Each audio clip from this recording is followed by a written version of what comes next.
You go from attending your first class and then Yeah, how far down the journey were that's you a like, great I want to question. own a yoga studio? So I did a yoga teacher training in New York, looked at opening a studio there. I always knew that there are really hardcore yogis that think about yoga all day, meditate for an hour, read books on yoga.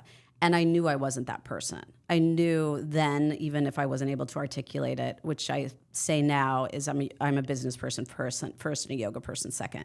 So I just, once I decided that I was going to do it, it happened. I mean, there was a lot of work behind it, but I couldn't figure out the numbers from a rent standpoint to stay in New York. And then my, family was pulling me back to Indiana.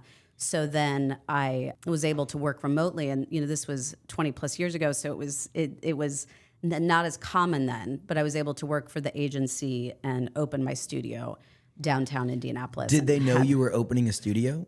They didn't. There it is. There it is. But they got there, I worked around the clock, and it started out so small. I think we had 18 classes a week, and I taught, 85% of them. And now we have 250 classes a week. So it started out really small at the building we occupy now, just a sliver of it in the middle. Well, I think a lot of people think they have to quit their job, raise all this money, go full on into this to make their entrepreneurship dream happen. And how long did you have a full-time job? For 7 years. So you're working remotely. I did that for a year and a half. My salary was earmarked from a WPP rotational program. Agencies liked it because I was already paid for it. They had already earmarked my salary, so they could still bill me out from an agency wage. So they were happy, but I ended the year and a half rotational commitment. And then after that, I did branding and advertising and media relations work for Indianapolis companies. Got you. Yeah. And did they know you had a yoga studio? They did. Okay. Yes. Yeah. And I felt still high integrity with it because I worked all day on the agency and then would just work on the yoga stuff at night and in between. So when you're willing to work after the hours, yes, that's how you know you're on the right track. Yeah. When you're willing, it's 5 o'clock, cool, shut my laptop from marketing, advertising, branding, all that stuff, and work on the studio. It's not for everybody, but we always say, keep that day job. Right around when that movie Eat, Pray, Love came out with Julia Roberts, we had this influx of people that were coming in. I quit my job. I'm going to become a yoga teacher. I'm going to do this. And we were like, okay, first go get your job back. And then, we'll slowly just see if you like it, keep your day job, and then slowly build. Yes. What was the first big milestone you felt that you hit with Invoke? It was probably being able to quit that day job where I was working in branding and advertising more for real estate companies. Like I helped 757 Mass Ave, which is a condo development and different condo developments downtown. And then when the market crashed, the real estate market, I continued to have a few other restaurant clients, but just thought, oh, this is a milestone. I think I can do it. I think I can quit my other things and just focus on the studio. How much of it was working on the business versus teaching yoga classes? That's a great question. And definitely started out with I taught 85% of the classes. I haven't taught a class in 3 years now.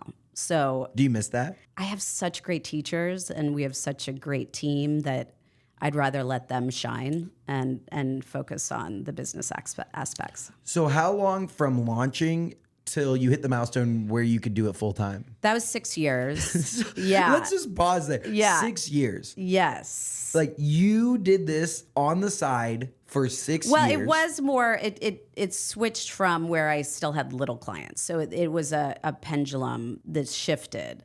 Where initially it was mostly the day job and then Invoke, and then my clients became less and less. And then that many years in, I was like, oh yeah, I'm gonna drop it all together. How many classes were you offering? Probably 75, maybe 50. And this is like late 2010s? Yes, and then around then I opened up a second location, which also is a big milestone. So you were around 2011. Yoga is big, but it's not what it is today. Yes, I would assume it was pretty big, but we didn't have the franchise competition then. But opening that second location definitely skyrocketed things, where there was just a lot of growth.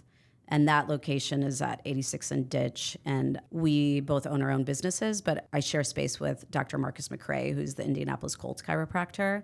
So that has just worked out so well. He's an amazing partner and has really high-level clients and is just a awesome, awesome guy. Do they go from getting their back adjusted to popping over to yoga Yeah, class? sometimes. I mean, everybody talks about synergy as an overused word, but we definitely have it where we have clients that will shop retail, go to a yoga class, get adjusted. We also have a great massage therapist at that location, an esthetician, and so they can. So if you go into the 86th and Ditch location, are you just going to see an offensive lineman for the Colts? You can, yeah. Like doing a yoga class? Well, we do have different athletes. Miles Turner is a client downtown. You know, we have Like just a general client. Like you could walk into Yes. to a class. yes, yeah, and it's Does he have an extra large mat? well, there are really tall. They're tall guy mats. There's tall and long guy mats. Yeah, but most of our clients don't notice. Like they just.